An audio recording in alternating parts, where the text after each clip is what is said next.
आदरणीय व्यासपीठ, आदर्श गुरुजन वर्ग, उपस्थित संस्थांचे सर्व पदाधिकारी आणि महाराष्ट्रभरातून या लाईव्ह व्याख्यानाला जोडले गेलेले सर्व युवक आणि युवती या सर्वांना प्रथमतः अभिवादन. मी गणेश गोरखनाथ कुटवड, एच.व्ही. देसाई महाविद्यालयाचा द्वितीय वर्ष कला शाखेचा विद्यार्थी आज या कार्यक्रमाच्या निमित्ताने प्रास्ताविक करण्यासाठी सर्वांसमोर उपस्थित आहे. देशभक्त केशवराव जेधे फाउंडेशन तर्फे संचालित आणि त्याचबरोबर हरिभाई वि देसाई महाविद्यालय, समाजभूषण बाबूराव उर्फ आप्पासाहेब जेधे विद्यालय आणि श्री शाहू मंदिर विद्यालय यांच्या संयुक्त विद्यमाने या केशवराव जेधे व्याख्यानमालेचं आयोजन करण्यात आलेलं आहे. ही व्याख्यानमाला 4 दिवसीय आहे. काल आपण श्री हरिनरके सरांचं राजश्री शाहू महाराज ते देशभक्त केशवराव जेधे सत्यशोधकी चळवळ वसा आणि वारसा याविषयी व्याख्यान ऐकलं. आज आपण केशवराव जेधे आणि ब्राह्मणेतरांचे राजकारण या विषयावरील श्री किशोर बेडकियाळ या सरांचे व्याख्यान ऐकणार आहोत. केशवराव जेधेंचं योगदान महाराष्ट्राच्या जडणघडणीमध्ये अत्यंत मोलाचं आहे. त्यांच्या 125व्या जयंतीनिमित्त आपण हा कार्यक्रम सादर करीत आहोत आणि त्याचबरोबर राजश्री शाहू महाराजांच्या जयंतीनिमित्त हा कार्यक्रम आयोजिला गेला आहे. केशवराव जेधेंचं जे योगदान आहे महाराष्ट्राच्या जडणघडणीमध्ये 1896 ते 1919 या काळामध्ये केशवराव जेधेंची जी जडणघडण महाराष्ट्राच्या राजकारणात सामाजिक क्षेत्रामध्ये झाली, त्या जडणघडणीचं रूपांतर त्यांच्या नेतृत्वामध्ये झालं. महात्मा फुलेंनी स्थापन केलेल्या सत्यशोधक समाजाची चळवळ जी महाराष्ट्रभरामध्ये मोठ्या प्रमाणात मार्गदर्शक ठरली, क्रांतिकारी ठरली, या चळवळीचं कार्य आणि पुढे राजश्री शाहू महाराजांचं नेतृत्व, बहुजन समाजाचं नेतृत्व हे एकूणच लोकमान्य टिळकांच्या मृत्यूनंतर आणि राजश्री शाहू महाराजांच्या मृत्यूनंतर असं वाटलं की आता महाराष्ट्रामध्ये या समाजांचं नेतृत्व करायला कोणी उरलं नाही काय. पण केशवराव जेधेंचं नेतृत्व पुढे आलं आणि अत्यंत सक्षमपणे आणि उत्कृष्टपणे त्यांनी ते पेललं. 1919 ते 1930 हा जो 10 वर्षांचा किंवा 11 वर्षांचा कालखंड आहे, या कालखंडामध्ये त्यांनी ही समाज हा चळवळ त्यांनी पुढे नेला. या सगळ्या त्यांच्या कार्यामधलं आणि या त्यांच्या व्यक्तिमत्वाच्या वेगळ्या पैलूबद्दल आपल्याला किशोर बेडकियाळ सर मार्गदर्शन करणार आहेत, त्यांचे विचार मांडणार आहेत. किशोर बेडकियाळ सर हे महाराष्ट्राच्या सामाजिक, राजकीय, सांस्कृतिक क्रियांचे मोठे अभ्यासक आहेत. त्यांनी अनेक महत्वाच्या ग्रंथांचं संपादन केलेलं आहे. महाराष्ट्रभरामध्ये त्यांनी मोठ्या प्रमाणात चर्चासत्र, व्याख्याने आयोजित केलेली आहेत. ते एक ज्येष्ठ विचारवंत आहेत आणि या विचारवंतांकडून आपल्याला हा विषय समजावून घेणं आणि विषय समजून घ्यायला मिळणं हे अत्यंत महत्वाचं आणि भाग्यदायी आहे. मी किशोर बेडकियाळ सरांना विनंती करतो की त्यांनी व्याख्यानाला सुरुवात करावी आणि उपस्थित असणाऱ्या सर्वांचं या व्याख्यानामध्ये मी सहर्ष स्वागत करतो. धन्यवाद. केशवराव जेधे फाउंडेशनचे श्री दिग्विजय जेधे, मंजुल प्रकाशनचे श्री चेतन कोळी आणि एच.व्ही. देसाई महाविद्यालयाचे प्राचार्य आणि सर्व प्राध्यापक, कर्मचारी आणि विद्यार्थी मित्रांनो, आजच्या माझ्या व्याख्यानाचा विषय केशवराव जेधे आणि ब्राह्मणेतर राजकारण असा आहे.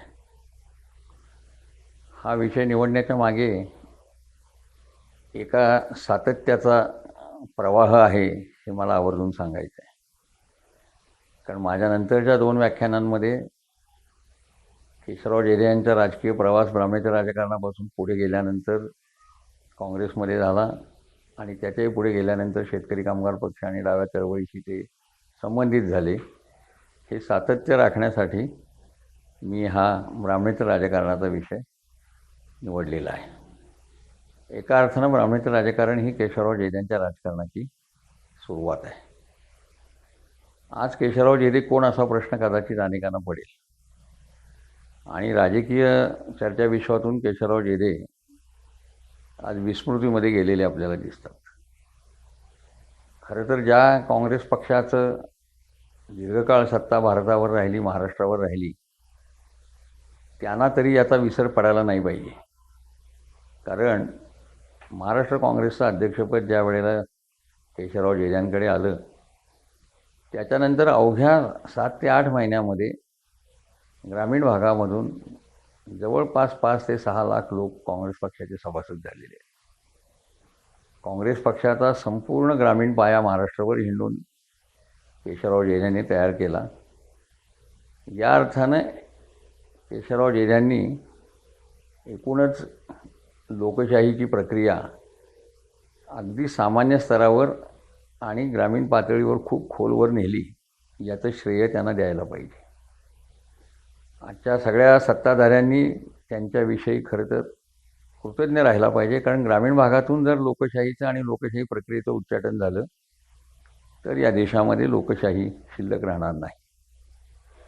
या अर्थानं आपल्या ग्रामीण भागातील लोकशाहीचा पाया रचणारे आणि ते अधिक तळापर्यंत नेणारे कृतिशील आणि कृतिशील राजकारणी म्हणून केशवराव जेजांचा उल्लेख करावा लागेल. जेजांच्या राजकारणाचा काळ हा साधारणतः 1921 ते 1959 त्यांच्या मृत्यूपर्यंतच आहे. त्यांचा जन्मच 1896 होता. साधारणतः विशीनंतर राजकीय विचारांचं वारं आणि सामाजिक प्रश्नांची जाणीव त्यांना झालेली दिसते, असं त्यांच्या चरित्रावरून आपल्याला म्हणता येतं. जेठे ज्या वेळेला राजकारणाचा विचार करू लागले त्यावेळेला महाराष्ट्रामध्ये ब्राह्मणेतर राजकारण एका टप्प्यावर येऊन थांबलेलं होतं, किंवा एका टप्प्यावर आलेलं होतं. आपल्या सगळ्यांनाच कल्पना आहे की महाराष्ट्राच्या ब्राह्मणेतर राजकारणाची जी चौकट आहे ती साधारणतः 19व्या शतकाच्या शेवटाला सुरू झाली आणि 20व्या शतकाच्या पूर्वार्धामध्ये आणि साधारणतः पहिल्या 2 दशकानंतर ती अधिक तीव्र आणि धारदार झाली असं आपल्याला दिसतं. आणि एक मोठा संघर्ष महाराष्ट्रात त्यानिमित्ताने ब्राह्मणेतर चळवळीच्या संबंधाच्या ह्याच्यातून निर्माण झालेला आहे, असं आपल्याला इतिहासामध्ये डोकावल्यानंतर दिसतं.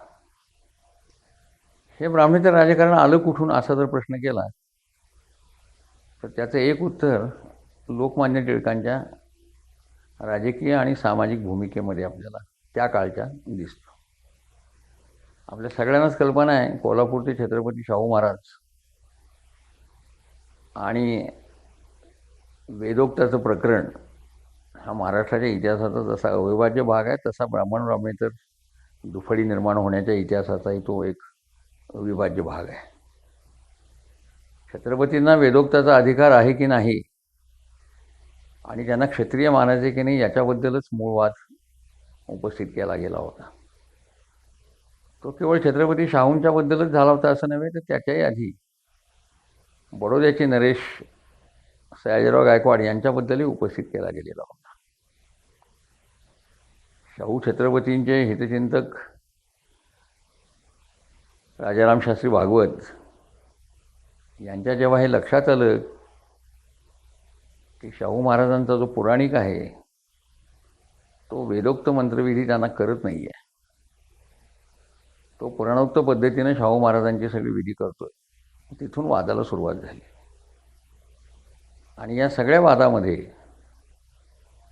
ब्राह्मण वर्ग जवळपास महाराष्ट्रातला आणि विशेषतः पुण्यामधला हा शाहूंच्या वेदोक्त असण्याला किंवा छत्रपती असण्याला, क्षत्रिय असणारा विरोध करणारा होता.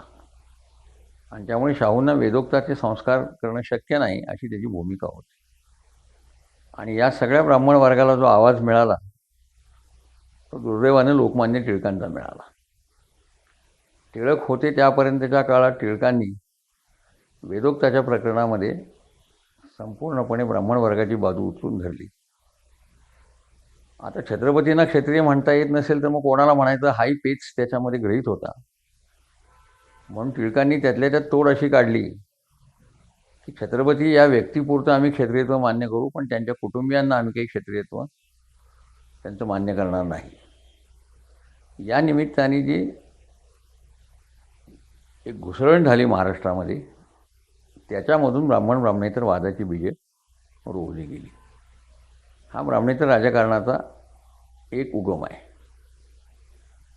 दुसऱ्या बाजूला असं दिसतं की पेशवाई खालसा झाल्यानंतर ब्राह्मण वर्गाच्या हातून राजकीय सत्ता निसटलेली आहे, ती ब्रिटिशांच्या ताब्यात गेलेली आहे. आणि विशेषतः पुण्यामधल्या सगळ्या ब्रह्मवृंदाला ते अत्यंत जाचतंय. त्यांना ते मान्य झालेलं नाही आहे सत्तांतर त्या अर्थाने. आणि म्हणून टिळकांच्या मागे हा सगळा गट संघटित झालेला आहे. टिळक असताना टिळकांचे अनुयायी असणारे आणि टिळकांच्या मृत्यूनंतरही त्यांचे अनुयायी असणारे जे लोक आहेत, केळकर असतील, भोपटकर असतील, या सगळ्यांनी ब्राह्मणी वर्चस्वाची बाजू जोरदारपणे लावून धरलेली आहे. आणि जेव्हा जेव्हा सामाजिक समतेचा प्रश्न निर्माण झाला, सामाजिक न्यायाचा प्रश्न निर्माण झाला किंवा सामाजिक सुधारणांचा प्रश्न निर्माण झाला, त्या वेळेला या वर्गाने सुधारणांना विरोध केलेला आहे, सामाजिक समतेला विरोध केलेला आहे आणि धर्मशास्त्राचा आधार घेत बहुजनांना असणारे न्याय्य हक्कसुद्धा त्यांनी नाकारलेले आहेत.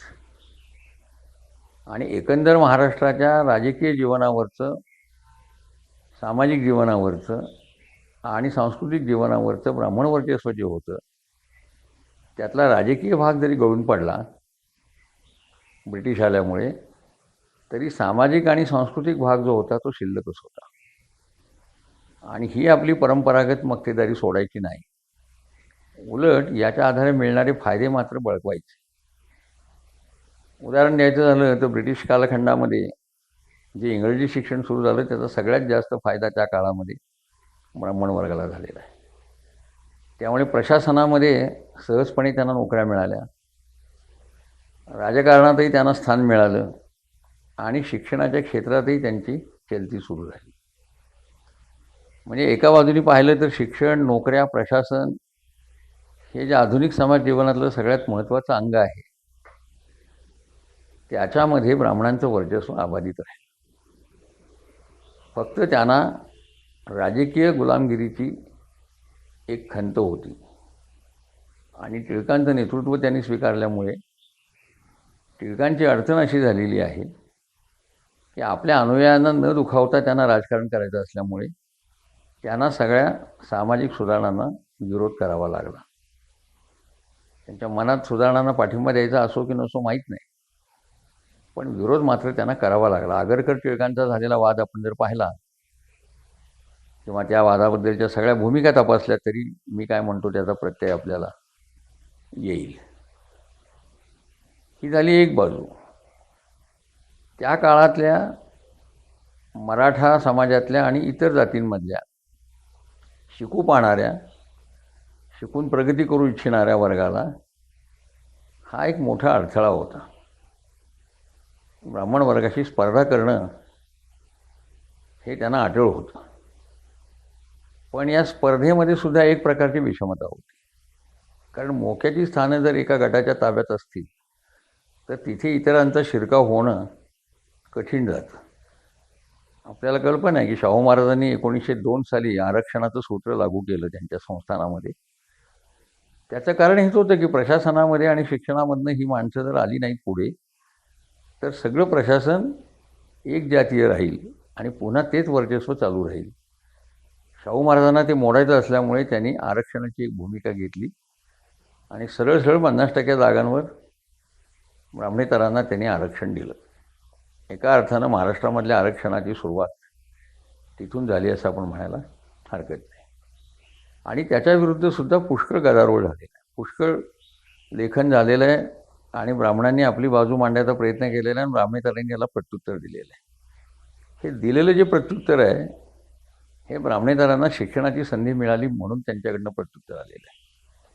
ही संधी जर शाहूंच्या काळामध्ये उपलब्ध झाली नसती किंवा पुढच्या काळामध्ये उपलब्ध झाली नसती किंवा शाहूंच्याही आधीच्या कालखंडामध्ये महात्मा फुल्यांनी शाळा काढल्या नसत्या, दलितांच्या शिक्षणाचा आग्रह धरला नसता, तर कदाचित यातलं काही पुढचं घडलं नसतं. जसजशी बहुजनांच्यात, दलितांच्यात शिक्षणाच्या अंगानं जागृती व्हायला लागली तसतसं त्यांना आपलं या सगळ्या व्यवस्थेमधलं रास्त स्थान आपल्याला मिळालं पाहिजे अशी भूमिका त्यांच्या मनामध्ये तयार झाली. आणि हे रास्त स्थान मिळवण्यासाठी ब्राह्मण वर्चस्वाला विरोध केला पाहिजे आणि जे आपल्याला कायदेशीर आणि न्याय्य आहे ते मिळवलं पाहिजे, ही दुसरी भूमिका ब्राह्मणेतर राजकारणामधून निर्माण झालेली होती. तिसरा एक आयाम ब्राह्मणेतर राजकारणाला होता एका बाजूला समाजामध्ये भिक्षुकशाही होती. त्या काळामध्ये भिक्षुकशाहीचे बंड वगैरे अशी नाटकं लिहिली गेलेली आहेत. दुसऱ्या बाजूला फुल्यांच्या वाङ्मयामध्ये आपल्याला असं दिसतं की प्रचंड सावकारशाही होती. सावकार शेतकऱ्यांना कसे नाडायचे याची वर्णनं फुल्यांनी लिहिलेली आहेत. शेतकऱ्याच्या असूडमध्ये आहेत आणि इतरही ठिकाणी त्यांच्या वाङ्मयात आपल्याला दिसतं. एका बाजूला आर्थिकदृष्ट्या नाडलं जाणं, सामाजिक आणि सांस्कृतिकदृष्ट्या अत्यंत दुय्यम स्थान असल्यामुळे धार्मिकता आणि सांस्कृतिकता याच्यामध्ये कुठलाही रोल नसणं, फक्त बळी होण्याचीच भूमिका असणं, हे जे एक वास्तव फुल्यांनी अधोरेखित केलेलं होतं आणि त्याच्याविरुद्ध बंड त्यांनी पुकारलेलं होतं. आर्य समाजिस्ट असले तरीसुद्धा शाहू महाराजांनी फुल्यांची भूमिका या अर्थानं मान्य केलेली होती. आणि म्हणून फुले आणि शाहू यांच्या काळामध्ये ज्या काही गोष्टी घडल्या त्याच्यामधून सुशिक्षित, शिकणारा, शिकाऊ असणारा, पुढे जाण्याची आकांक्षा असणारा असा जो मराठा तरुण निर्माण झाला आणि इतर समाजातला तरुण निर्माण झाला, तो या ब्राह्मणेतर चळवळीचा मुख्य आधार होता. केशवराव जेधे याच्यापैकी एक. त्यांचं घराणं पुण्यातलं आहे, तो सगळा इतिहासाचा भाग आहे, तो काय मी आपल्याला सांगत बसत नाही, आपल्या सगळ्यांना कल्पना असेल. पण जेध्यांच्या कुटुंबातील, विशेषतः त्यांचे बंधू बाबूराव जेधे यांचे शाहू छत्रपतींशी अत्यंत जवळचे संबंध होते. इतके जवळचे होते की अनेकदा शाहू छत्रपती पुण्याला आल्यानंतर त्यांच्या घरी जात असत. अनेक बैठका त्यांच्या घरी शाहूंच्या बरोबर झालेल्याची नोंद चरित्रकारांनी केलेली आहे. आणि त्याच्यामुळे शाहूंचा जो विचार होता सामाजिक समतेचा, अन्यायाविरुद्धचा, तो आपले थोरले बंधू बाबूराव जेधे यांच्या माध्यमातून केशवराव जेध्यांपर्यंत पोचला आणि त्यांची एक मनोभूमिका तयार झाली. ती मनोभूमिका कोणती होती? तर मगाशी मी उल्लेख केला ती भिक्षुकशाही, सावकारशाही आणि दलितांच्यावर आणि बहुजनांच्यावर होणारे जे सामाजिक परंपरेतनं होणारे जे अन्याय आहेत त्या अन्यायाचा विरोध आणि विषमतेला विरोध, ही एक मनोभूमिका त्यांची तयार झाली. आणि ही ब्राह्मणेतर चळवळीची सुद्धा मूलभूत अशी बैठक होती. तर केशवराव हे सगळं विचाराचं धन घेऊन, हे सगळे संस्कार घेऊन राजकारणाला सामोरे जायला 1920-21च्या दरम्यान सिद्ध झालेले आपल्याला दिसतात. केशवराव जेध्यांच्या सार्वजनिक जीवनाचे किंवा राजकीय जीवनाचे साधारणतः आपल्याला 3-4 टप्पे दिसतात. पहिल्या टप्प्यात आपल्याला असं दिसतं की 1920-21 पासून साधारणतः 30-32 सालापर्यंत हे ब्राह्मणेतर राजकारणाचे पाईक आहेत. आणि नुसते पाईक नाही तर आक्रमक असे पाईक आहेत. 30-32 नंतर 47-48 सालापर्यंत ते काँग्रेसच्या राजकारणामध्ये सामील झालेले दिसतात. काँग्रेसमध्ये त्यांचा प्रवेश झाला, त्यांच्या सहकाऱ्यांचा प्रवेश झाला. आणि आपण नेहमीच असं मानतो की केशवराव जेध्यांच्यामुळे महाराष्ट्रातला बहुजन वर्ग हा काँग्रेसशी जोडला गेला आणि त्याच्यासाठी त्यांना विठ्ठलरामजी शिंदेंची प्रेरणाही होती आणि मार्गदर्शनही होतं. त्याच्यानंतरचा टप्पा त्यांनी काँग्रेसमध्ये त्यांना फ्रस्ट्रेशन आलं, निराशा वाटायला लागली, शेतकऱ्यांच्या दृष्टीने काही प्रश्न सुटणार नाहीत असं दिसायला लागलं. म्हणून शेतकरी कामगार पक्षाचा जो प्रयोग झाला तो तिसरा टप्पा साधारणतः 47-48 सालापासून सुरू होतो, तो 54 सालापर्यंत चालला. 54 साली पुन्हा पक्षामधल्या शेतकरी कामगार पक्षामधलं राजकारण, अंतर्गत मारामाऱ्या, ओढाताणी आणि विशेषतः शंकरराव मोऱ्यांच्या बरोबर त्यांचे झालेले मतभेद, या सगळ्याचा परिपाक म्हणून 1954 साली जेधे पुन्हा काँग्रेसमध्ये परतले. ते त्यांचं शेवटचं राजकीय पर्व ते त्यांच्या मृत्यूपर्यंत टिकलं.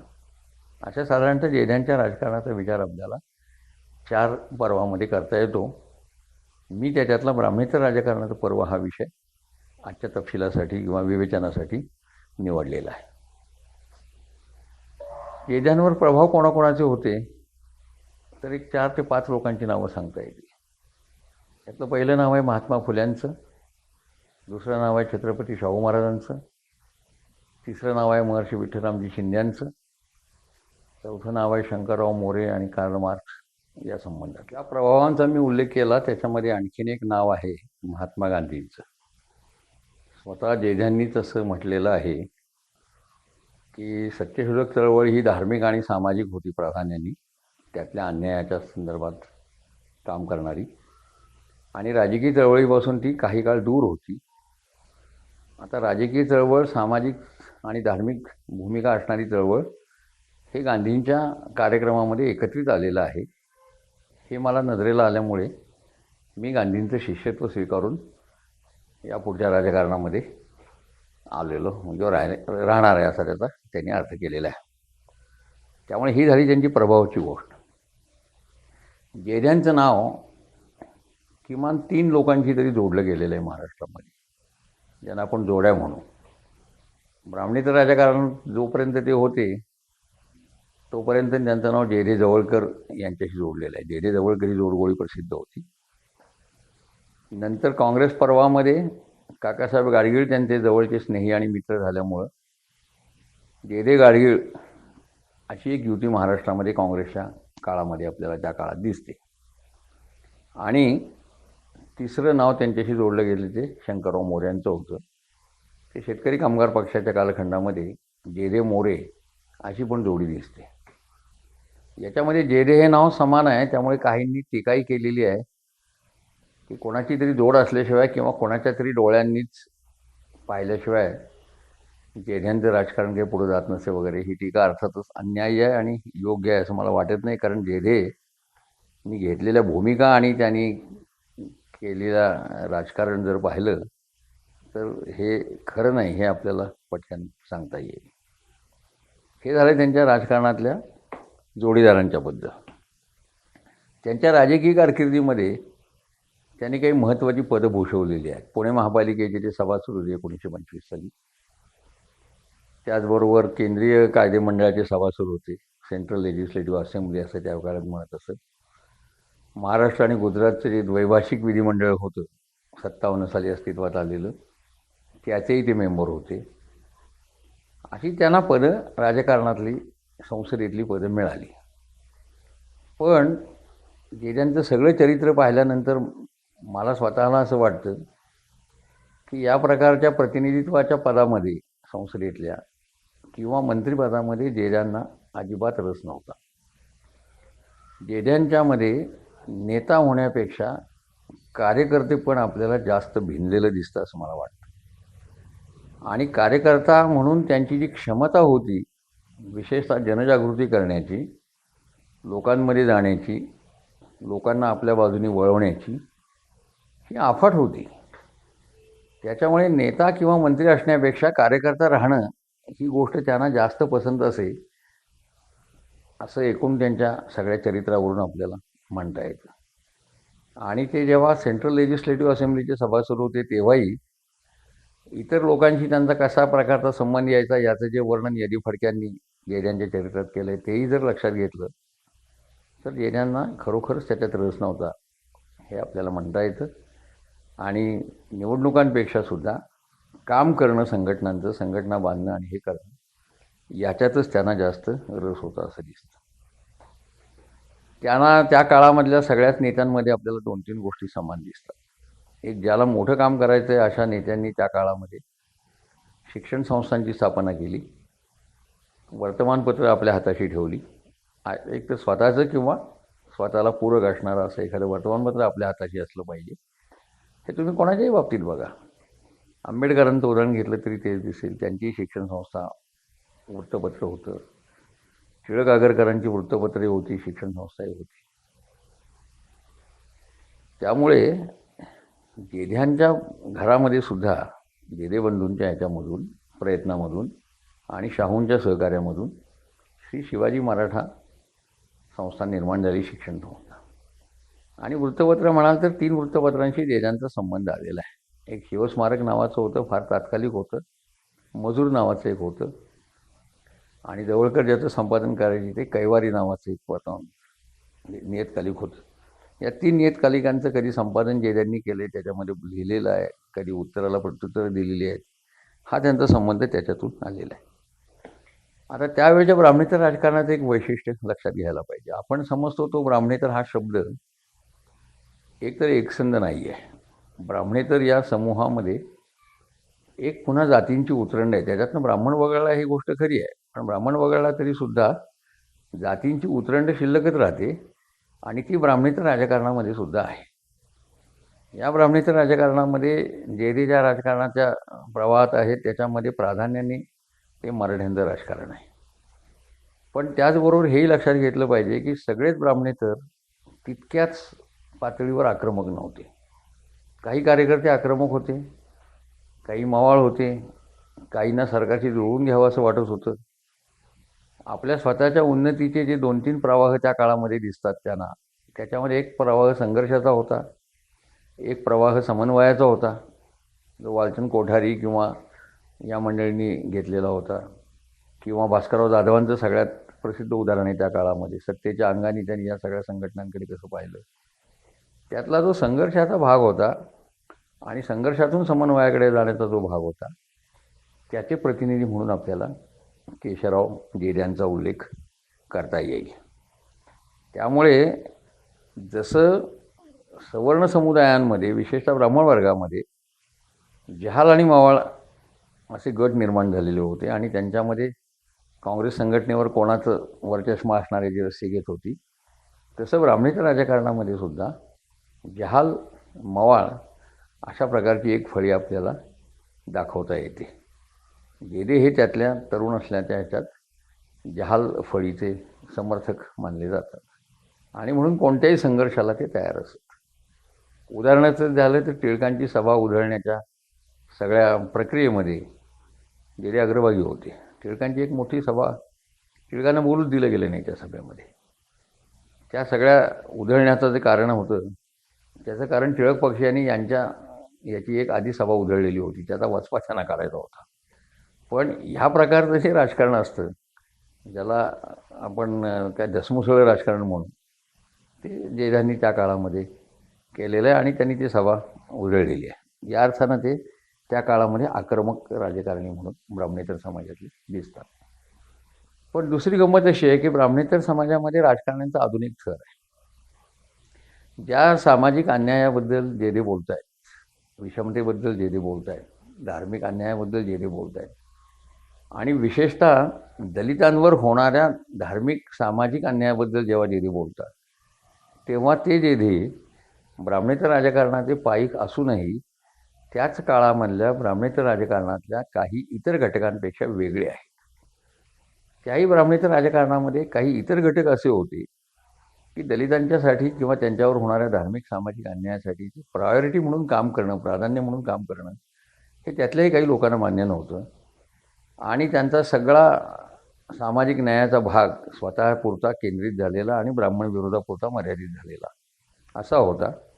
जेध्यांना ही मर्यादा अन्यायाविरुद्ध लढण्याची मान्य नव्हती आणि त्याच्यामुळे जेध्यांनी त्याही काळामध्ये, म्हणजे साधारणतः 1920-21ला आणि त्याच्याही आधी 1918 साली विठ्ठलरामजी शिंद्यांनी जी अस्पृश्यता निवारक परिषद घेतली, आपल्या सगळ्यांना माहिती आहे की त्या परिषदेत टिळक गेले होते, पण टिळकांनी पत्रकावर सही करायला नकार दिला. ते सगळं राजकारण आपल्याला माहिती आहे.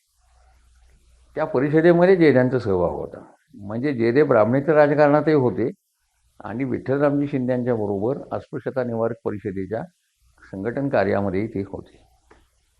विठ्ठलरामजी शिंद्यांनी त्याच वेळेला नगर जिल्ह्यामध्ये जो दुष्काळ पडलेला होता, त्याच्या संबंधात जे काम चालू केलं होतं, त्याही कामामध्ये जेधे सहभागी झालेले होते आणि विठ्ठलरामजी शिंद्यांनी मुलींना मोफत सक्तीचं प्राथमिक शिक्षण देण्याबद्दलची जी चळवळ चालू केली होती, त्याही चळवळीमध्ये जेध्यांनी सहभाग दिलेला आहे, सक्रिय सहभाग दिलेला आहे. याचा अर्थ काय झाला की ब्राह्मणेतर राजकारण हे फक्त ब्राह्मण विरोधापुरतं करायचं असं नव्हे, तर त्याचे जे सगळे संस्थात्मक आयाम आहेत, त्या आयामांपर्यंत ही चळवळ भिडली पाहिजे असं जेध्यांच्या एकंदर वर्तनावरून दिसतं आणि त्यांनी ती भिडवली त्या अर्थाने. आणि म्हणून मग शिवाजी मराठा स्कूलच्या स्थापनेत त्यांचा सहभाग दिसतो. त्याच वेळेला विठ्ठलभाई पटेल जे होते, वल्लभभाईंचे बंधू, त्यांनी असेंब्लीमध्ये जे बिल आणलेलं होतं की भिन्न भिन्न पोटजातीमध्ये जी लग्न होतात, त्याला त्या काळामध्ये धर्मशास्त्राची मान्यता नव्हती आणि विठ्ठलभाई पटेलांनी बिल असं आणलं की अशी धर्मशास्त्राची मान्यता असो अथवा नसो, पोटजातींमधले सुद्धा विवाह, पोटजातींच्या बाहेरचे विवाह, पोटजातींमध्ये झालेले विवाह, हे सुद्धा तुम्ही कायदेशीर मानले पाहिजेत, असं त्यांच्या बिलाचा आशय होता आणि त्याला सुधारकांचा पाठिंबा होता आणि नेहमीप्रमाणे टिळक पक्षीयांचा मात्र विरोध होता. टिळक त्यावेळेला गेलेले होते, पण त्यांच्या अनुयायांचा त्याला विरोध होता.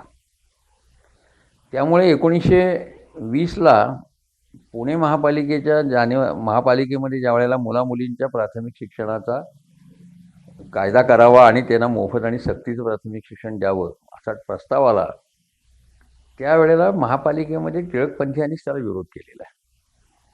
आणि त्यांनी अशी भूमिका घेतलेली आहे त्या काळामध्ये की इतका पैसा आपल्याकडे नाही, त्यामुळे फक्त मुलांना शिक्षण द्यावं, मुलींना शिक्षण देऊ नये.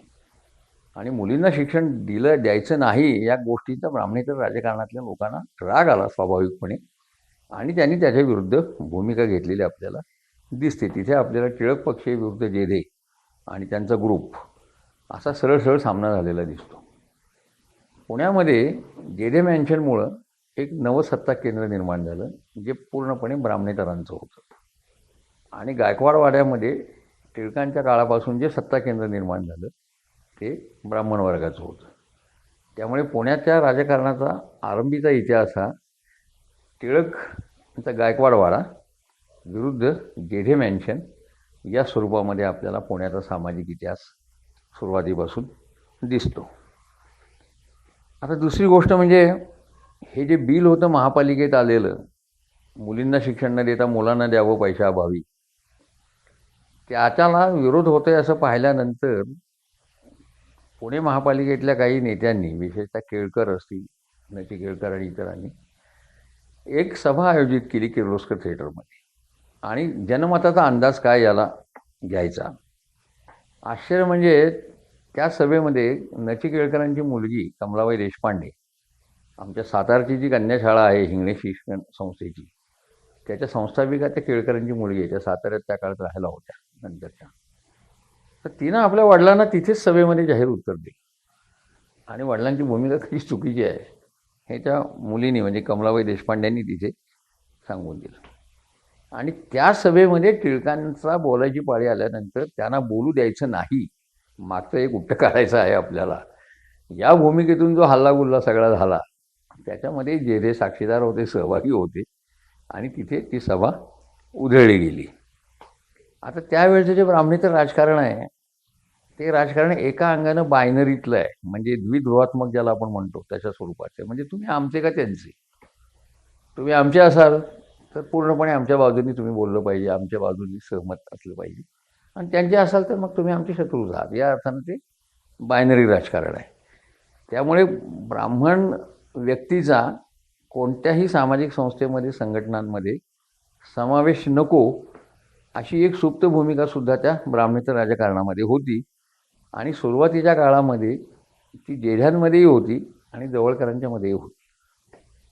म्हणजे फडक्यांनी त्यांच्या चरित्रग्रंथात असं म्हटलं आहे की बाबूराव जेधे काय किंवा केशवराव जेधे काय, दोघांनी या ब्राह्मण आणि ब्राह्मण्यातल्या भूमिकेचा सूक्ष्म विवेक दरवेळेला केलेलाच दिसतो असं नाही. असं जे म्हटलं आहे त्याचं कारणच हे आहे की हे एक सुप्त होतं त्याच्या, म्हणजे आम्हाला हे वर्चस्व घालवायचं, त्यामुळे ही मंडळी आम्हाला कशातही नको. नेमका एक प्रसंग असा घडला, छत्रपतींचं स्मारक पुण्यामध्ये उभं करायचं, आणि त्या स्मारकाची बैठक झाली वगैरे सगळं झालं.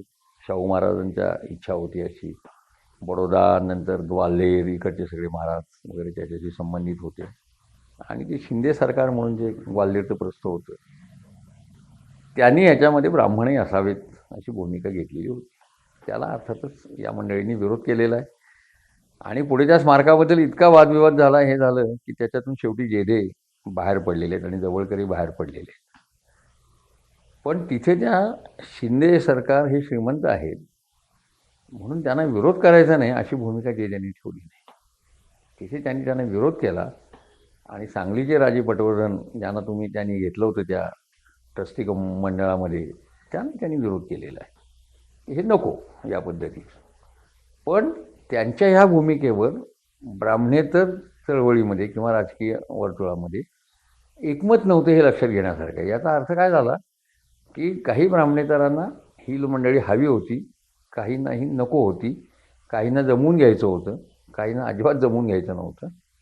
आणि त्याच्यामध्ये भास्करराव जाधवांसारखं जे एक नेतृत्व ब्राह्मणेतर चळवळीमध्ये निर्माण झालं, बराच काळ त्यांचा वर्चस्व राहिला ब्राह्मणेतर चळवळीच्या राजकारणावर, ते तर सरकारधार्जिणेच होते.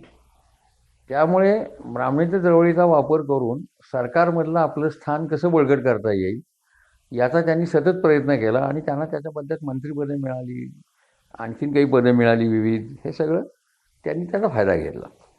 त्यामुळे त्या अर्थानं माझं म्हणणं असं की ब्राह्मणेतर चळवळ ही एकसंध नव्हती, जेवढी ब्राह्मण वर्गाची टिळकांची चळवळ एकसंध होती. कारण टिळक म्हणतील त्याला पाठिंबा देणं एवढंच त्यांच्यापुढे हे होतं. तसं ब्राह्मणेतर गटामध्ये आपल्याला दिसत नाही. खुद्द जेध्यांनी त्यावेळेला भास्करराव जाधवांचा सामना करावा लागलेला आहे असं आपल्याला दिसतं. या अर्थाने मी असं म्हणालो की ब्राह्मणेतर राजकारण हे बायनरीकडे जाण्याच्या प्रयत्न करत होतं, पण ते सरसकट सगळ्यांना जमलेलं आहे अशातला भाग नाही. डिसेंबर 1920मध्ये जेधे मॅन्शन हा जो पुण्यात जेध्यांचा पारंपरिक मोठा वाडा आहे, आजही आहे तो अस्तित्वात, तिथे ब्राह्मणेतर संघाची एक त्यांनी स्थापना केली. आणि शाहूंच्या भूमिकेवर टीका करणारं लेखन केसरीमध्ये त्या काळात जे आलं होतं 1920ला, की शाहूंची गोपनीय काही पत्रं होती, ती वर्तमानपत्रामध्ये प्रसिद्ध झाली आणि त्यामुळे शाहूंवर टीका व्हायला लागली आणि केसरीने विशेषतः त्याच्यावर कडक टीका केली. त्यात केसरीचा निषेध करणं वगैरे या प्रकारच्या भूमिका त्या काळामध्ये घेतल्या गेल्या. पण खरा संघर्ष जो होता ब्राह्मणांच्यातल्या गटांचा आणि ब्राह्मणेतरांचा, तो अशा प्रकारच्या शाहूंचा निषेध हे एक तात्कालिक निमित्त आहे, तात्कालिक भाग आहे. पण त्याच्यामागे जे खोलवर दुखणं होतं ब्राह्मणांचं, ते काय होतं की हे सगळे सत्यशोधक आमच्या देवांची निंदा करतात, आमच्या देवांवर टीका करतात, हे आम्हाला मान्य नाही. आणि त्याच्यामुळे ब्राह्मणांची निंदा, ब्राह्मणांच्या देवदेवतांची निंदा, हिंदू धर्माची टिंगल हे सतत करत असल्याच्यामुळं हे खरं त्यांचं भांडण होतं. म्हणजे एका बाजूला ही टिंगल-टवाळी का चालायची, तर सामाजिक सुधारणेचा जो एक प्रवाह निर्माण झालेला होता, त्याच्यातून बहुजनांना जागं करण्यासाठी एक उपरोधाची भाषा वापरून, व्यंगात्मक भाषा वापरून प्रबोधनाचा तो एक त्यांचा मार्ग होता ब्राह्मणेतरांचा. पण तो यांना दुखावणारा असल्यामुळं पुण्यामध्ये हा संघर्ष सतत जोमदारपणे राहिला. जवळपास पुण्यामध्ये 10 ते 12 वर्ष तरी अशी दाखवता येतील की या दोघा गटांच्या क्रियाप्रतिक्रियांमधनं हाणामाऱ्या झालेल्या आहेत, असं झालेलं तुम्हाला दाखवता येतं. म्हणजे इतका तो संघर्ष टोकाला गेलेला होता. त्यामुळे छत्रपतीच्या स्मारकाच्या वादातनं शेवटी जेध्यांनाच माघार घ्यावी लागली. जेधेंच्या जोडीला जे जवळकरांचं नाव मी असं म्हणालो सुरुवातीला, ते जवळकर हे जेध्यांचे घनिष्ठ मित्र झाले. ते ब्राह्मणेतर चळवळीतलेच होते. ते जेध्यांपेक्षाही आक्रमक होते आणि त्यांची भाषा अतिशय जहाल होती आणि कठोरपणे ते टीका करायचे. त्यांचं कैवारी नावाचं एक वर्तमानपत्रही होतं, नियतकालिक, आणि इतरत्र जिथे मिळेल संधी तिथे ते भाषणांमधनं ह्याच्यामधनं जाहीर टीका करायची. आणि त्या टीकेचे परिणाम ब्राह्मणेतर चळवळीला भोगायला लागले. पण जवळकरांच्या बरोबर असताना जेध्यांची ब्राह्मणेतर राजकारणातली भूमिका ही आक्रमक कार्यकर्त्याची भूमिका असं आपल्याला म्हणता येतं. आणि ही भूमिका कुठपर्यंत टिकली, ही साधारणतः 30-32 सालापर्यंत टिकली. जवळकरांचा बऱ्यापैकी प्रभाव जेध्यांच्या ह्याच्यावर पडला. जसं टिळक आगरकरांची जोडी आपण दाखवतो, ती तुरुंगातही एकत्र गेली होती, डोंगरीच्या तुरुंगात 101 दिवस त्यांना शिक्षा झाली, तसं जेधे जवळकरही एकाच वेळेला तुरुंगात गेलेले आहेत. कारण झाले जवळकर, पण ते जेध्यांनाही सहन करावं लागलं. कारण जवळकरांनी एक पुस्तक लिहिलं, देशाचे दुश्मन, आणि त्या देशाच्या दुश्मन याच्यामध्ये सबंध ब्राह्मण वर्ग आणि विशेषतः टिळक हे कसे देशाचे दुश्मन आहेत याच्याबद्दल अत्यंत जहाल, कठोर, सर्व प्रकारच्या भाषेचा शब्दांचा वापर करून ते पुस्तक त्यांनी लिहिलं गेलेलं होतं. त्याचे प्रकाशक केशवराव जेधे होते, त्याचे मुद्रक लाड म्हणून होते आणि लेखक जवळकर होते. खटले झाले, खटल्यामध्ये काही काळ शिक्षा झाली, ते अंतिमतः निर्दोष सुटले, पण काही काळ तुरुंगात काढावाच लागला. जवळकरांच्या या प्रकारच्या लेखनाचा एक परिणाम जेध्यांनाही सहन करावा लागला प्रकाशक या नात्याने. पण जेध्यांनी ते सहन करताना कुरकुर केलेली दिसत नाही. जे आलं ते स्वीकारलं. म्हणजे जसा त्यांचा एक भाग त्या काळातल्या राजकारणात असा दिसतो की आलं तर घेतलं शेंगावर, हा जसा एक भाग दिसतो, तसं आलं ते स्वीकारलं, त्याचे परिणामही भोगले, हाही दुसरा भाग त्याच्यामध्ये त्यांच्या व्यक्तिमत्वामध्ये आपल्याला दिसतो. पुढे असं लक्षात आलं की गणपती उत्सव टिळकांनी जेव्हा सार्वजनिक केला 1894च्या नंतर, हे भाऊ रंगारींनी तो अधिक हे केला वगैरे, हे सगळं वादविवाद सोडून घेऊ आपण. पण टिळक हे त्या सांस्कृतिकदृष्ट्या गणेशोत्सवाचे नेते मानले गेले त्या काळात आणि तो सार्वजनिक व्हायला लागला. तसं टिळकांचे जे अनुयायी होते त्यांना एक हत्यार मिळालं सुधारक आणि ब्राह्मणेतरांच्यावर टीका करण्याचं. आणि त्या गणेशोत्सवाच्या कार्यक्रमांमध्ये जी पदं गायली जायची त्या काळामध्ये, त्या काळात पदं गाण्यावर व्याख्यानापेक्षा भर जास्त होता, कारण संगीत नाटक आणि याची एक परंपरा महाराष्ट्रात सुरू झालेली होती. आणि त्या पदांमधनं ब्राह्मणेतर लोकांवर आणि सुधारकांवर, शिकलेल्या त्या काळातल्या ब्राह्मण स्त्रियांवर सुद्धा अत्यंत गलिच्छ आणि अश्लील पद्धतीनं टीका त्या पदांमधनं होत होती. म्हणजे तुमचे युसुफ मेहर अली नाही, फिरोजशाह मेधा, त्याचं विकृत वर्णन करणं, शिकलेल्या स्त्रीचं विकृत वर्णन करणं, अशा अनेक गोष्टी त्या काळातलं वाङ्मय बघितलं तर आपल्याला दिसते. आणि ह्याच्यामुळे एक अस्वस्थता ब्राह्मणेतर चळवळीमध्ये होती. ह्याला उत्तर कसं द्यायचं? देशाच्या दुश्मनसारखं लिहून झालं तर त्याच्यामध्ये एक हे झालं, ठीक आहे. पण मग यांनी असं हे केलं जे ज्यांनी त्या काळात, आपला एक स्वतंत्र मेळा काढायचा.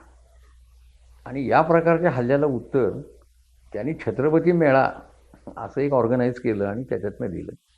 आणि त्याच्यातनं जी गाणी लिहिली गेली, पदं लिहिली गेली, ती थेट टिळक आणि टिळक पक्षीय जे होते त्या काळातले, त्यांची आत्यंतिक पातळीवर खिल्ली उडवण्यात आली. टिळकांना त्यांनी बाजारातला माणूस वगैरे अशा प्रकारच्या सुद्धा त्याच्यात उपमा दिलेल्या आहेत. बाळंभट, अनेक शब्द असे आहेत. आता तिथेही गंमत अशी झाली की या सगळ्या लेखणीचा परिणाम म्हणून, पदांचा परिणाम म्हणून पुन्हा कोर्ट केसेस झाल्या. आणि काही कोर्ट केसेसमध्ये हे आक्षेप ठरले आणि काही याच्यामध्ये न्यायालयाने कुठली पदं म्हणावीत, कुठली म्हणू नये त्याचे निर्णय दिले. पण हा एक संघर्ष मेळ्यांच्या रूपानं, त्यातल्या गाण्यांच्या रूपानं चालू ठेवण्यामध्ये जेजांचा पुढाकार होता. जेजांचे जवळचे मित्र जे दिनकरराव माने, त्यांनी ही आठवण त्यांची सांगितलेली आहे की हे या हल्ल्याला परतवायला आपण प्रतिहल्ला करायचा असेल तर आपणच हल्ला केला पाहिजे, मग तो छत्रपती मेळ्याच्या रूपानं केला पाहिजे.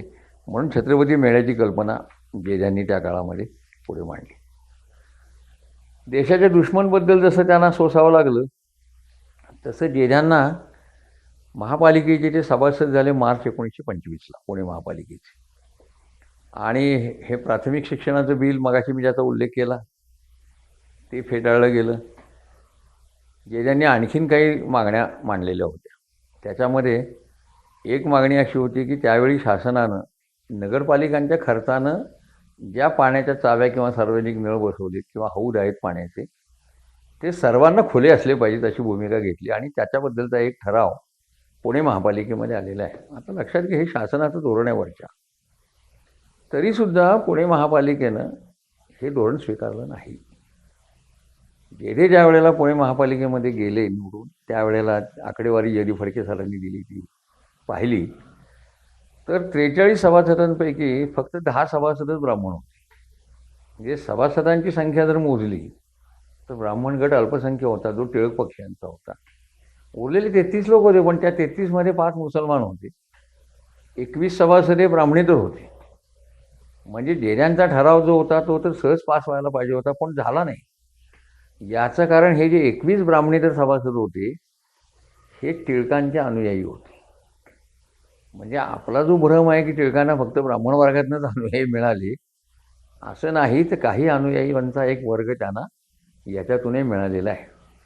आणि ह्या अनुयायांच्या बळावर हे 10 ब्राह्मण सभासद, हे 21 लोक, यांनी सगळ्यांनी मिळून, मुसलमान 5 होते आणि इतर जातींचे म्हणजे पारशी, हे पारशी म्हणतो, दक्षिणी ब्राह्मण, ब्राह्मणेतर, त्याबरोबर गुजराती, मराठी भाषिक वगैरे असे काही जे लोक होते, या सगळ्यांनी मिळून जेजांचा ठराव काढून पाडला. म्हणजे अधिकृत शासनाचं असलेलं धोरण पुण्यातल्या एकूण या सगळ्या ब्राह्मणी वर्चस्व मानणाऱ्या आणि असणाऱ्यांना बहुजनांची साथ मिळाली त्या काळातल्या, आणि त्याच्यामुळे हा ठराव फेटाळला गेला. ही अत्यंत महाराष्ट्राच्या इतिहासातली एक शोकात्मक घटना म्हणून मी तिच्याकडे पाहतो. आणि तो ब्राह्मणेतरांच्या जीवावर फेटाळला जावा याच्या इतकं दुर्दैव नाही. असाच अजून एक ठराव, महात्मा फुल्यांचा पुतळा पुणे शहरात बसवावा. टिळकांचा पुतळा बसलेला होता आधी, चिपळूणकरांचा पुतळा बसलेला होता. तसं महात्मा फुल्यांनी सुद्धा कार्य पुण्यात केलेलं आहे. त्यांचा पुतळाही पुण्यात बसवावा हा ठराव जे त्यांनी महापालिकेत आणला तोही फेटाळला गेला. आणि उलट भोपटकरांसारख्यांनी असा उद्धट प्रश्न उपस्थित केला, फुल्यांनी लोकांसाठी काय केलं, असल्या प्रकारचा एक अत्यंत उद्धट प्रश्न भोपटकरांनी उपस्थित केला. त्याला उत्तर दिलं गेलं, हा भाग निराळा. पण शेवटी महापालिकेतले निर्णय तुम्ही किती चांगला आर्ग्युमेंट करता याच्यावर होतच नाही ना. ते तुमच्या मागे बहुमत आहे का? आणि तिथेही पुन्हा फुल्यांचा पुतळा बसवू नये असा ठराव महापालिकेनं मंजूर केला. आणि तेही पुन्हा या ब्राह्मणेतर टिळकानुयायी जे होते त्यांच्या बळावरच मंजूर झालं. म्हणजे जेजांना हे जे ठळक अपयश आलं ते अपयशच असं सांगतं की जेजांची ब्राह्मणेतर राजकारणाची आक्रमक भूमिका त्या काळाच्या चौकटीत बरोबर होती. कारण घरोघरी आपल्याला जर हे पाहायला मिळत असेल आणि आमचं सार्वजनिक अस्तित्वसुद्धा तुम्ही मान्य करत नसाल, आमच्या नेत्यांचं, आमच्या प्रतीकांचं, तर हे तुमचं वर्चस्व आम्ही का म्हणून मान्य करायचं, हाच खरा झगडा होता. आणि तो झगडा या निरनिराळ्या रूपानं आपल्याला त्या काळाच्या इतिहासामध्ये पुढे आलेला असं दिसतो. त्यामुळे हे दोन्ही ठराव त्यांचे फेटाळले गेले. दुसरी एक घडामोड त्या काळामध्ये अशी दिसते की जर समजा एखादी ब्राह्मण व्यक्ती आणि ब्राह्मणेतर माणूस यांची मारामारी झाली, तर आज जसं आपण बघतो आजच्या राजकारणात की हिंदू व्यक्ती आणि मुस्लिम व्यक्तीची मारामारी झाली तर ती दोन व्यक्तींची मारामारी राहत नाही, ती हिंदू विरुद्ध मुसलमान या पातळीवर जाती. तसं त्यावेळेला हे ब्राह्मण विरुद्ध ब्राह्मणेतर अशा मारामाऱ्या गेल्याची काही उदाहरणं जेजांच्या चरित्रामध्ये आपल्याला दिसतात. आणि दुसरं, आजच्या माध्यमांमध्ये जसं आपण म्हणतो की आजची माध्यमं एककल्ली आहेत, एकाची तरी ओढतात, तसं त्या काळातल्याही वर्तमानपत्रांमध्ये आपल्याला मुद्दाम खोटा मजकूर प्रसिद्ध करणं, निंदामंडक मजकूर प्रसिद्ध करणं, बनाव रचणं आणि तो वृत्तपत्रातनं प्रसिद्ध करणं हे त्या काळातही घडलेलं आहे. हे आमच्या जिल्ह्यातल्या पाटणचंच उदाहरण आहे की एक जोशी नावाचे ब्राह्मणग्रस्त होते, व्हाईस प्रेसिडेंट होते एका संस्थेचे, आणि त्यांचं स्वतःचं लग्न झालेलं असताना एका बाईवर प्रेम होतं. आता त्या ब्राह्मणाला तिथं मारलं 4 लोकांनी, अशा तक्रारी झाल्या. चौकशी झाली, त्यात निष्पन्न असं झालं की त्यांनी दुसरी एक बाई त्या घरातली तिच्याबरोबर संबंध जोडलेले होते आणि ती तिथे राहायला गेली होती आणि तिला त्यांना आणायचं होतं. त्या प्रकरणातनं ती जे काही घडलं ते घडलेलं होतं. याच्यातला हा जो भाग आहे जोशींचा वर्तनाचा, हा कुठेच पुढं आला नाही. बातम्या येताना कशा आल्या की ब्राह्मणेतरांकडून ब्राह्मण माणसाला मारहाण, हेही पुन्हा त्या काळातलं एक रूप आपल्याला वर्तमानपत्रांचं आणि माध्यमांच्या रूपानं असं दिसतं. या सगळ्याशी सामना करत करत जेजांचं राजकारण सुरू झालेलं आहे हे लक्षात घ्या. 1926ला मी मगाशी भास्करराव जाधवांचा नुकताच उल्लेख केला, पण ते फार अजब असं रसायन होतं ब्राह्मणेतर चळवळीतलं. ते स्वतः खूप शिकलेले होते, शाहूंच्या दरबारातही होते काही काळ, आणि ब्रिटिशांशी जमवून घेणं आणि त्याच्यातनं पदं मिळवणं याचा मागाशी मी उल्लेख केला. त्याच्याप्रमाणे त्यांनी ब्राह्मणेतर पक्षावर आपली पकड ठेवलेली होती. जेरे जवळकर जोडीमधली सुद्धा जी फूट आहे, ती फूट जवळकर जसजसे भास्करराव जाधवांच्या कह्यात जायला लागले, त्यांच्या म्हणण्याप्रमाणे वागायला लागले, त्यातून ती निर्माण झालेली फूट आहे. सायमन आयोगाबद्दल काय भूमिका घ्यायची, सायमन आयोग परत जा सहकार्य करायचं की नाही करायचं, हा एक तात्कालिक इश्यू होता की ज्याच्यात जेरे जवळकरांचं कदाचित मतभेद झाले. पण जेजांच्या असं लक्षात येत गेलं हळूहळू की जवळकर हे भास्करराव जाधवांच्या कह्यात गेलेत आणि त्यांच्या कलानं आता ते भूमिका घ्यायला लागलेत. मग त्याच्यातून जवळकरांना पुढे परदेश प्रवास घडला, त्याचे किस्से त्यावेळच्या वर्तमानपत्रामध्ये, हा पैसा आला कुठून, अमुक कुठून, जसं आज घडतं तसंच त्या काळामध्येही घडत होतं. आणि ती सगळी चर्चा चर्वित झाली. त्यात जेजांनी सुद्धा काही प्रश्न भास्करराव जाधवांना जाहीरपणे विचारलेले होते. त्या अर्थाने हे सगळं राजकारण त्या काळात घडत होतं. पण या भास्करराव जेध्यांनी ब्राह्मणेतर चळवळ आपल्या ताब्यात राहण्यासाठी एक गोष्ट अशी केली की 26 सालच्या बैठकीमध्ये कार्यकारिणीच्या ब्राह्मणेतर मंडळाचं ते जे काही त्यांचं हे होतं, पक्ष होता, संघटना होती, त्याची मेंबरशिप ज्यांच्याकडे आहे त्याला दुसऱ्या कुठल्याही पक्षाचं मेंबर होता येणार नाही किंवा संघटनेचा मेंबर होता येणार नाही, अशी अट त्यांनी ठरावातून केली. आणि हे काही लोकांना अर्थात मान्यच नव्हतं. त्याचं कारण आहे, 26 साल आहे जर आपण पाहिलं, तर 26 ते 30 हा भारतातल्या जागृतीचा, विशेषतः गांधींच्या ताब्यामध्ये काँग्रेसची सूत्र 1920 नंतर गेली, तेव्हा काँग्रेसची सगळी चळवळ अधिकाधिक गतिमान होताना स्वातंत्र्याची दिसते. आणि त्या चळवळीमध्ये अस्पृश्यता निवारण, जातींचा प्रश्न, राजकीय स्वातंत्र्य अशा सगळ्याच गोष्टी गांधींच्या कार्यक्रमात एकत्र होत्या. आणि गांधींच्या एका विशिष्ट कार्यपद्धतीमुळे बहुजनांचा सुद्धा प्रतिसाद त्याला मिळत होता निरनिराळ्या त्यांच्या कार्यक्रमांना. आता अशा वातावरणामध्ये सत्यशोधकांनी याच्यापासून दूर राहायचं का यांना सहकार्य करायचं असा एक प्रश्न आला. आता ह्यांना सहकार्य केलं पाहिजे अशी जर भूमिका तुम्हाला घ्यायची असेल तर तुम्हाला ब्राह्मणेतर पक्षातून बाहेर पडावं लागेल. कारण ब्राह्मणेतर पक्षाने निर्णय केला की आता आमच्यात राहिला तर आमच्याशिवाय दुसऱ्या कोणाबरोबर नांदायचं नाही. त्या अर्थानं ही भूमिका त्या काळामध्ये घेणं ही अशक्य होतं. त्यामुळे हंटर म्हणून जे कोल्हापूरहून वर्तमानपत्र निघत असे त्याचे संपादक खंडेराव बागल, माधवराव बागलांचे वडील, नंतर स्वतः जेधे, बाबूराव जेधे, हे केशवराव जेधे, आमच्या साताऱ्याचे कर्मवीर भाऊराव पाटील, या सगळ्यांना ही भूमिका अमान्य राहिली. हे असं नका करू. चांगल्या कामाला जर मदत करायची असेल तर हे बंधन मध्ये आणू नका. म्हणजे त्या अर्थानं मोरीबंड पक्ष ज्याला म्हणतात, अगदी कडेकोट नियमाने बांधील असणारा पक्ष, असं जर तुम्ही निर्माण केला तर तुम्हाला दुसऱ्या कुठल्याच चांगल्या कामाला पक्षानं भूमिका घेतल्याशिवाय मदत करता येणार नाही. आणि पक्षाने नाही भूमिका घेतली तर काय करायचं, हा पेच होता. ह्या पेचाला उत्तर म्हणून मग यांनी असं केलं की याच्या भास्करराव जाधवांच्या विरोधात आपल्याला भूमिका घेतली पाहिजे. आणि तिथून केशवराव जेध्यांच्या राजकारणामधला एक शिफ्ट झालेला आपल्याला दिसतो. म्हणजे अगदी ब्राह्मणेतर चौकटीत ब्राह्मणेतर राजकारण, आक्रमक राजकारण एवढी एक मर्यादाच फक्त सांभाळायची नाही, तर दुसऱ्या बाजूला सामाजिक न्याय, धार्मिक भेदाभावाच्या विरोधाची भूमिका कायम ठेवायची, पण दुसऱ्या व्यापक अशा राष्ट्रीय पातळीवरच्या कार्यक्रमांमध्ये सुद्धा जायचं. याचा आरंभ तिथून झाला आणि म्हणून त्यांना काँग्रेसमध्ये जाण्याचा मार्ग पुढे सोपा झाला. याच्या मागे पुन्हा विठ्ठलरामजी शिंद्यांची एक प्रेरणा आहेच आणि दुसरा भाग आंबेडकरांचा. मगाशी मी म्हटलं, जे सामाजिक अन्यायाच्या विरोधाच्या चळवळीमध्ये ब्राह्मणेतर राजकारण इतर राजकारण्यांसारखे अलूफ राहिले नाहीत. शिक्षणाचा मुलींचा प्रश्न असेल, दुष्काळाचा प्रश्न असेल किंवा अस्पृश्यता निर्मूलनाचा शाहूंचा कार्यक्रम असेल, याच्या ते मनापासून त्यांनी काम केलं. विठ्ठलरामजी शिंद्यांनाही मदत केली. आता महाराष्ट्र सत्याग्रहाचा प्रश्न 27 साली निर्माण झाला आणि त्या ह्याच्यावर केशवराव जेधे आणि जवळकरांनी अट घातली होती आंबेडकरांना की या सगळ्या कार्यक्रमाला आमचा पाठिंबा आहे. आमच्या 4 अटी आहेत. त्यातली एक अट अशी होती की याच्यात एकही ब्राह्मण व्यक्ती असता कामा नये आणि हजारोंच्या संख्येनं कार्यक्रम व्हावा, हा पुढचा भाग होता, त्यात अमान्य होण्यासारखं काही नव्हतं. पण आंबेडकरांनी ही दोघांची भूमिका मान्य केली नाही.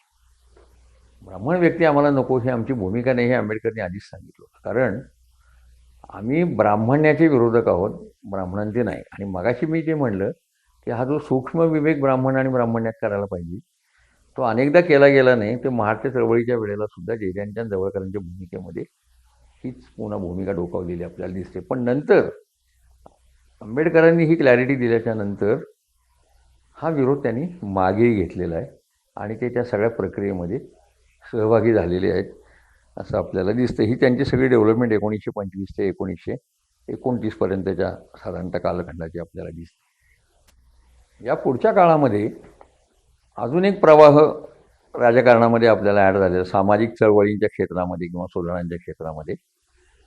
तो टिळकांच्या नंतर त्यांचे चिरंजीव श्रीधरपंत टिळक यांनी टिळकांच्या पेक्षा अगदी वेगळी आणि विरुद्ध जाणारी भूमिका घेऊन सामाजिक सुधारणांचं समर्थन केलेलं आहे.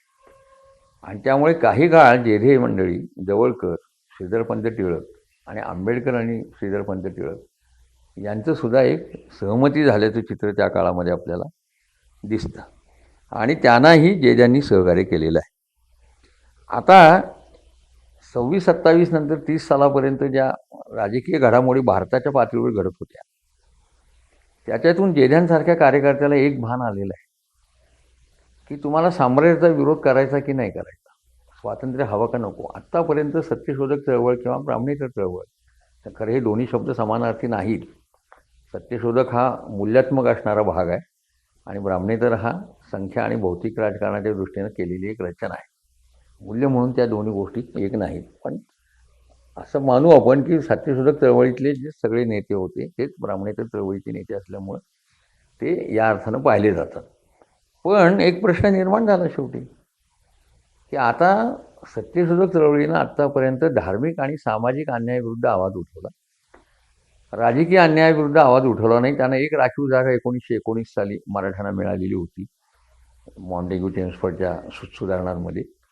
आणि अशा एखाद्या जागेनं काय होणार? दुसरं चित्र समोर दिसत होतं 30 सालानंतर ते डोकावलं तर, की येणारा काळ हा हळूहळू स्वातंत्र्याकडे जाणारा काळ आहे. संसदीय लोकशाही इथे रुजणार आहे किंवा येणार आहे आणि त्यामुळं लोकसंख्येला आणि बहुसंख्येला महत्त्व आहे. अशा वेळेला ही काँग्रेस जर आपल्या ताब्यात ठेवायची असेल, त्यावेळची ज्याच्यामध्ये आपण नाही पण आपल्या ताब्यात ठेवायची असेल, तर मोठ्या संख्येनं आपण काँग्रेसमध्ये गेलं पाहिजे, असा एक सुप्त प्रवाह निर्माण झाला. विठ्ठलरामजी शिंदेंच्या डोक्यामध्ये या सगळ्या कल्पना ज्या होत्या ते जेद्यांशी बोलत असल्यामुळे आणि जेद्यांवर त्यांचा प्रभाव असल्यामुळे त्याच्यातून हे हळूहळू इन्कल्केट होतं. याला एक समांतर घटना घडली दक्षिणेकडं. तिकडची जी जस्टिस पार्टी होती त्याने आपल्या कार्यकर्त्यांना काँग्रेसच्या कार्यक्रमामध्ये सहभागी व्हायला परवानगी दिली. तशी परवानगी ब्राह्मणेतर पक्षाने द्यावी अशी यांची भूमिका होती, पण ती भास्करराव जाधवांच्या आडमोडेपणामुळं नाकारली गेली. आणि मग तिकडे जसं चाललंय तसं इकडे जर जायचं असेल आपल्याला, यांच्यावर वर्चस्व मिळवायचं असेल, तर मग आम्हाला काँग्रेसमध्ये जाण्याशिवाय पर्याय नाही. त्यामुळे काँग्रेसच्या कार्यक्रमामध्ये आम्हाला सहभागी व्हायला पाहिजे.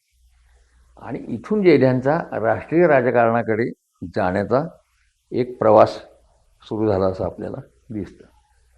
या सगळ्या राजकीय काळामध्ये जेद्यांना कशाचा सामना करायला लागला हे आपण जर पाहिलं तर तेही महत्त्वाचं आहे असं मला वाटतं. त्याने एका बाजूला ब्राह्मणेतर राजकारणातले जे मवाळ होते, म्हणजे अस्पृश्यता आणि यासारख्या प्रश्नावर भूमिका घ्यायला नको, ते प्राधान्याचा क्रम नको असं म्हणणारे लोक होते, त्यांचा सामना करावा लागला. दुसऱ्या बाजूला सत्तेला धार्जिण राहून सत्तेची पदं मिळवणाऱ्या भास्करराव जाधवांसारख्या नेत्याचा सामना करावा लागला. आणि प्रतिपक्षीय वृत्तपत्र जी होती त्याच्यामध्ये येणारे खोडसाळ आरोप, खोटी नाटी बदनामीकारक मजकूर यालाही उत्तर देत बसणं, यालाही त्यांना खूप वेळ त्याच्यामध्ये घालवावा लागला. पण हे कठीण होतं का? तर कठीण होतं. पण हे आव्हान होतं का? तर जेद्यांसाठी ते आव्हान होतं. आणि हे का करायचं? तर त्याशिवाय समतेचं राजकारण पुढे जाणार नाही, ही पक्की बैठक त्याच्यामध्ये होती.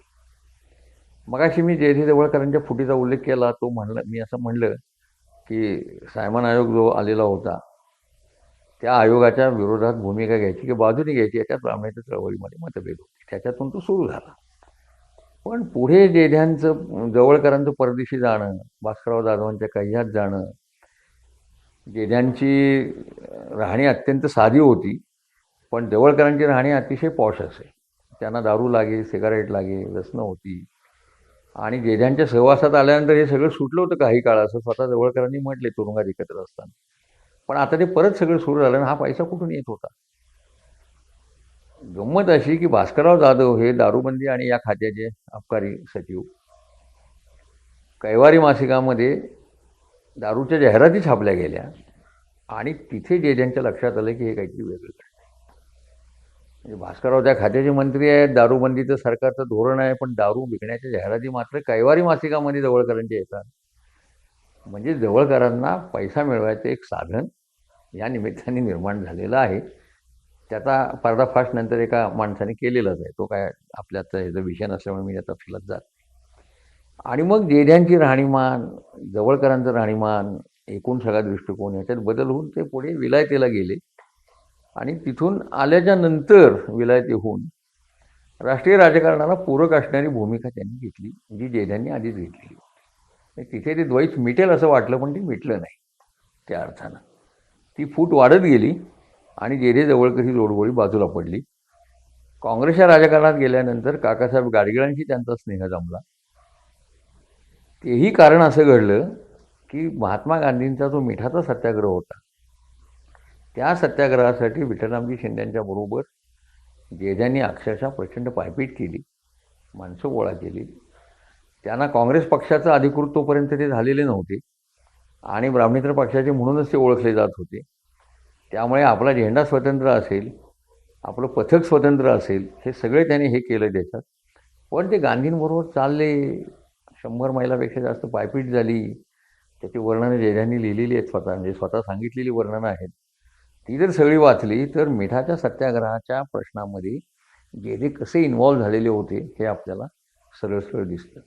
आणि मग आता या व्यापक लढ्यामध्ये साम्राज्याच्या विरोधात स्वतंत्र होण्याची, राजकीय स्वातंत्र्याची भूमिका घेतली पाहिजे, हे त्या मिठाच्या सत्याग्रहामधल्या लढ्यामधनं हळूहळू त्यांना कळलं.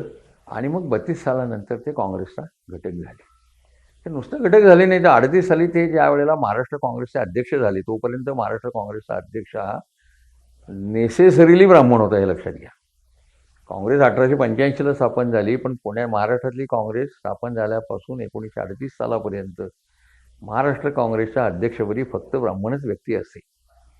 जे हे पहिले ब्राह्मणेतर आहेत की जे काँग्रेसचे अध्यक्ष झाले. आणि शंकरराव देवांना त्यांचं नाव सुचवायला लागलं, त्यांचं काम आणि हे सगळं बघून. सेनापती बापटांनी ते नाव सुचवलं, हेही पुन्हा बघण्यासारखं आहे. म्हणजे बापटही ब्राह्मण तसं म्हटलं तर देवही ब्राह्मण.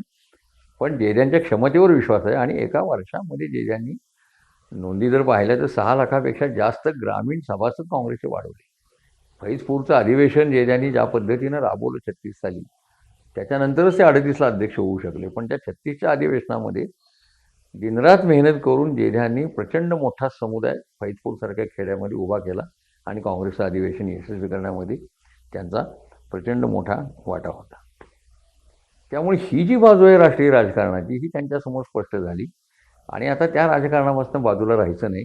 आणि गांधींचं नेतृत्व असं आहे की ज्याच्यामध्ये राजकीय सुधारणा, सामाजिक सुधारणा आणि धार्मिक अन्यायाच्या विरोध, म्हणजे अस्पृश्यता निर्मूलन, या सगळ्या कार्यक्रमांना स्थान असल्यामुळं मी त्यांचं शिष्यत्व स्वीकारलं, असं जेजांनी पोरे एका ठिकाणी म्हटल्याचा मी मगाशी उल्लेख केला होता.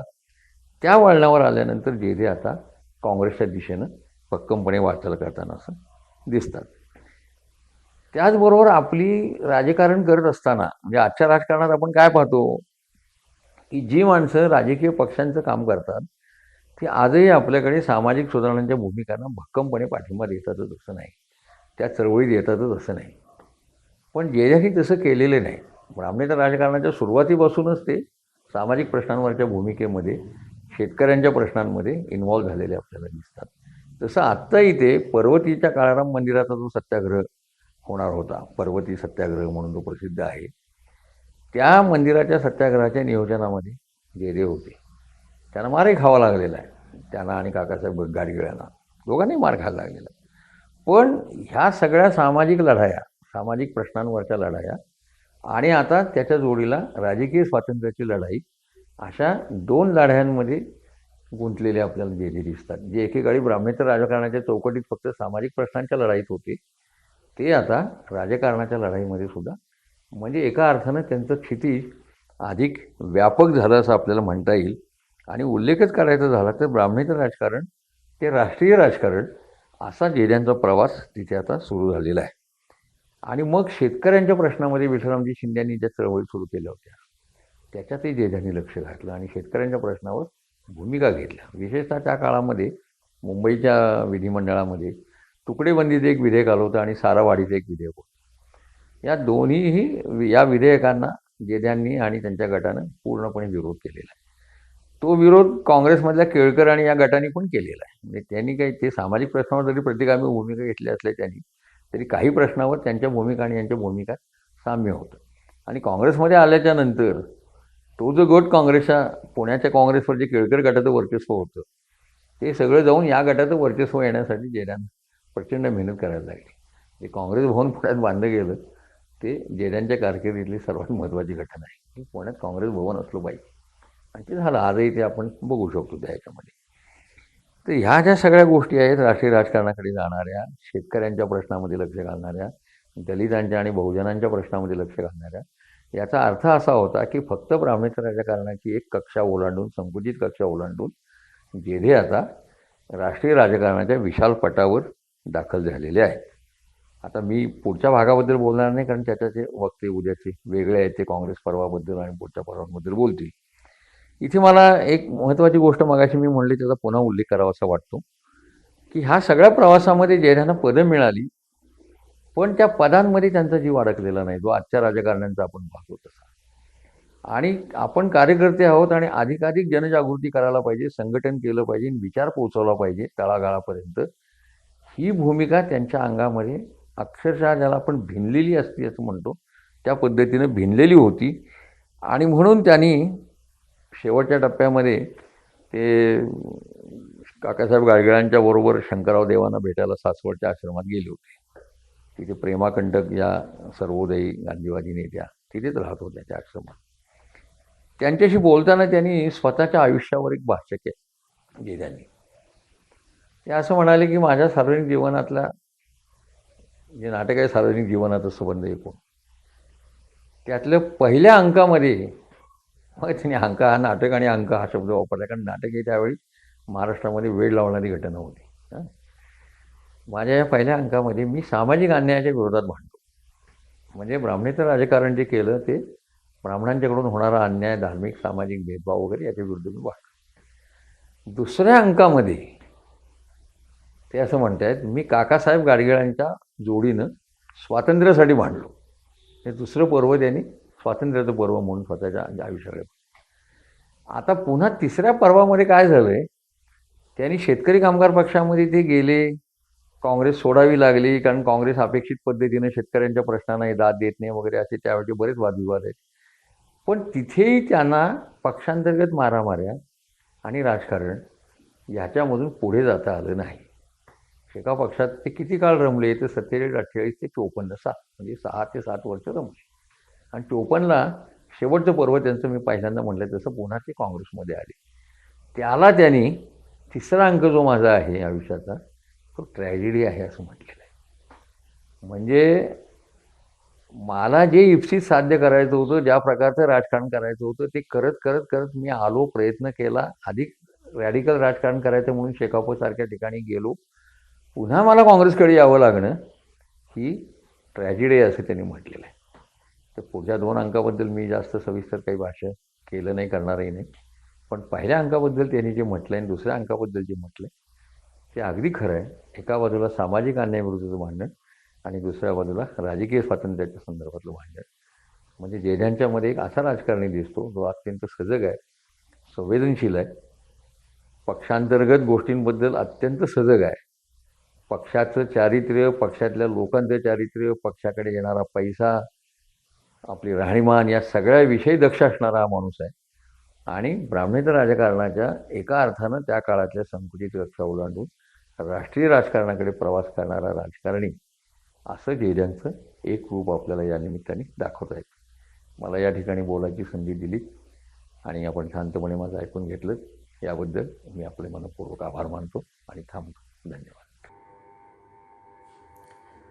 नमस्कार. देशभक्त केशवराव जेधे फाउंडेशन संचालित या 4 दिवसीय वेबिनार सिरीजमध्ये आजचं दुसरं पुष्प गुंफण्यासाठी आपल्या सोबत होते श्री किशोर बेडकेहाळ सर.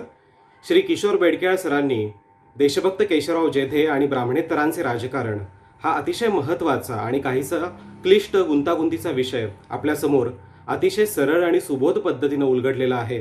मी सर्वप्रथम श्री किशोर बेडकेहाळ सरांचे देशभक्त केशवराव जेधे फाउंडेशनच्या वतीनं मनापासून आभार मानतो. आपल्याला कल्पना आहेच की या व्याख्यानमालेचे मुख्य आयोजक आहेत देशभक्त केशवराव जेधे फाउंडेशन आणि त्यांच्यासह 3 प्रमुख महाविद्यालयांनी या व्याख्यानामध्ये संयुक्त विद्यमानं सहकार्य केलेलं आहे. त्यात प्रामुख्याने HV देसाई महाविद्यालय पुणे, श्री शाहू मंदिर महाविद्यालय पुणे आणि त्याचबरोबर श्री बाबूराव जेधे उर्फ आप्पासाहेब जेधे महाविद्यालय पुणे या 3ही महाविद्यालयाचे प्राचार्य, संस्थाचालक, शिक्षक, प्राध्यापक, शिक्षकेतर कर्मचारी, सर्व विद्यार्थी आणि महत्त्वाचे म्हणजे तुम्ही सर्व श्रोते या सर्वांचे मी पुन्हा एकदा मनापासून आभार मानतो. श्रोतेहो, आपल्याला माहितीच आहे की श्री किशोर बेडकेहाळ हे नाव महाराष्ट्राच्या सामाजिक आणि राजकीय प्रक्रियांचे अभ्यासक म्हणून आपल्या सर्वांना सुपरिचित आहे. पण आज खऱ्या अर्थानं मला असं म्हणावंसं वाटतं की अतिशय क्लिष्ट आणि गुंतागुंतीच्या विषयांची सहज सुबोध मांडणी करणारे आणि ती मांडणी आजच्या काळाशी सुसंगत पद्धतीनं करणारे एक प्रमुख वक्ते म्हणजे श्री किशोर बेडकेहाळ सर आहेत. सरांनी आपल्याला जे काही बहुमूल्य मार्गदर्शन केलेलं आहे त्याचा सर्व विद्यार्थ्यांना आणि आमच्या श्रोत्यांना नक्कीच उपयोग होणार आहे. मी बेडकेळ सरांचे पुन्हा एकदा आभार मानतो आणि सर्व श्रोत्यांना विनंती करतो की आपण सर्वांनी उद्या आणि परवासुद्धा या व्याख्यानाचा आनंद घेऊ शकता. उद्या आपण डॉक्टर सदानंद मोरे सरांचे बहुजनांना मुख्य प्रवाहात आणणारे देशभक्त केशवराव जेधे या विषयावर व्याख्यान आयोजित केलेलं आहे. उद्या संध्याकाळी 5 वाजता आपण हे व्याख्यान नक्की ऐका आणि परवा दिवशी संध्याकाळी 5 वाजता आपल्या फेसबुक पेजवरती डॉक्टर अशोक चौसाळकर सरांचं श्री देशभक्त केशवराव जेधे आणि डाव्यांची चळवळ या विषयावरती व्याख्यान आयोजित केलेलं आहे. तेव्हा या बौद्धिक मेजवानीचा आनंद आपण सर्वांनी लुटावा आणि सगळ्यात महत्त्वाचं म्हणजे या कठीण अशा आव्हानात्मक अशा कोरोना काळात स्वतःची आणि स्वतःच्या कुटुंबियांची काळजी नक्की घ्यावी अशी प्रेमळ विनंती करतो. आपल्या सर्वांचे आभार मानतो आणि आपली रजा घेतो. धन्यवाद.